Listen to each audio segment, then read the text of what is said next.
Setelah kamu mengenal dari teks eksplanasi berdasarkan struktur dan kaidah kebahasaan, nah sekarang bagaimana cara mengenal untuk kamu lebih mudah mengenali sebuah teks eksplanasi dibandingkan dengan teks-teks yang lainnya? Kamu akan mengenalnya lebih dahulu berdasarkan ciri dari teks eksplanasi. Maka sekarang perhatikan ciri dari teks eksplanasi ini.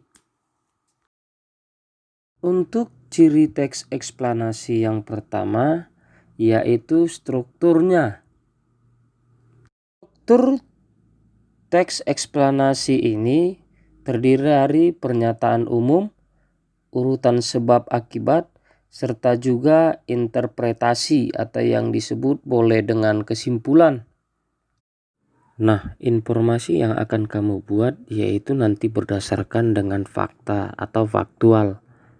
Yang kedua, faktual, yang biasanya akan memuat informasi berisikan sifatnya itu ilmiah atau keilmuan. Contohnya kita boleh ambil ke arah sains. Yang ketiga, sifatnya itu informatif serta tidak berusaha untuk mempengaruhi pembaca untuk bisa percaya terhadap hal-hal yang akan dibahas di dalam teks eksplanasi tersebut. Keempat, memiliki tahapan.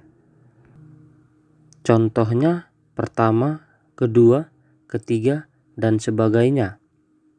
Bisa juga dengan menggunakan pertama, berikutnya, terakhir. Untuk ciri yang terakhir, berisikan artikel pendukung. Contohnya seperti teks eksplanasi sosial beserta strukturnya. Nah, selanjutnya untuk mengerahkan supaya teks eksplanasi kamu menjadi lebih menarik, maka kamu harus memakai teknik untuk memperindah dari teks eksplanasimu. Bagaimana kamu membuatnya supaya lebih menarik? Yaitu kamu harus memperhatikan dengan pola-pola pengembangan teks eksplanasi, di mana teks pola pengembangan ini akan terbagi dua, yaitu pola pengembangan sebab akibat dan juga pola pengembangan proses. Nah, sekarang seperti apa pola pengembangan sebab akibat dan pola pengembangan proses? Mari perhatikan.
Baik, ini adalah contoh pola pengembangan sebab akibat.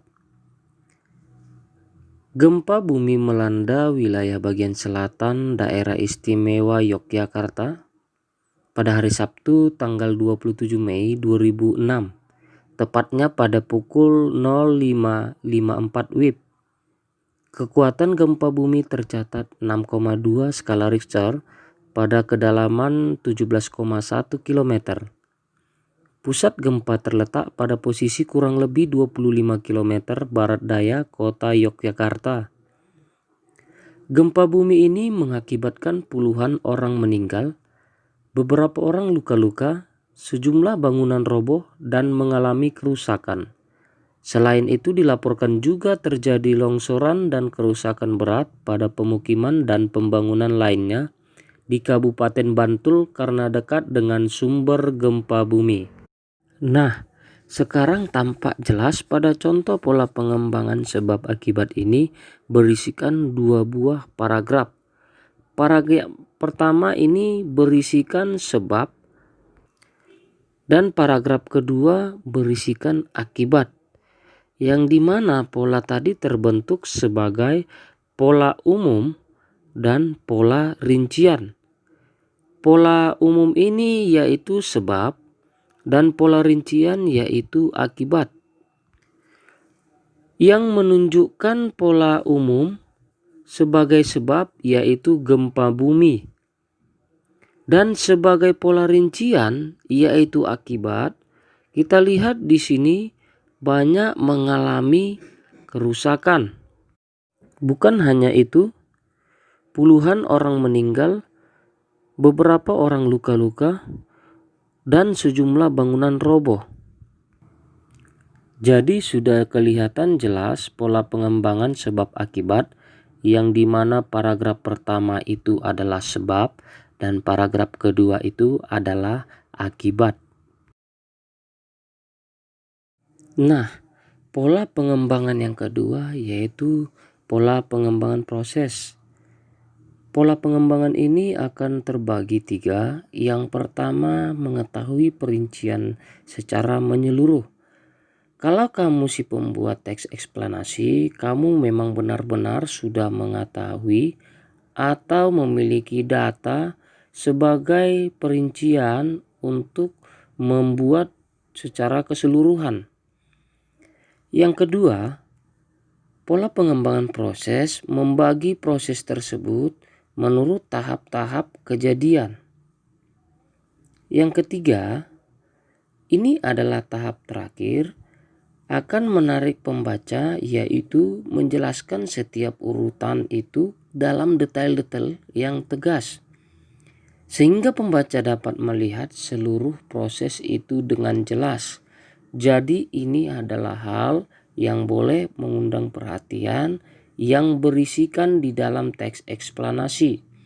Maka tampilan dari teks eksplanasi yang kamu buat dapat terlihat lebih menarik.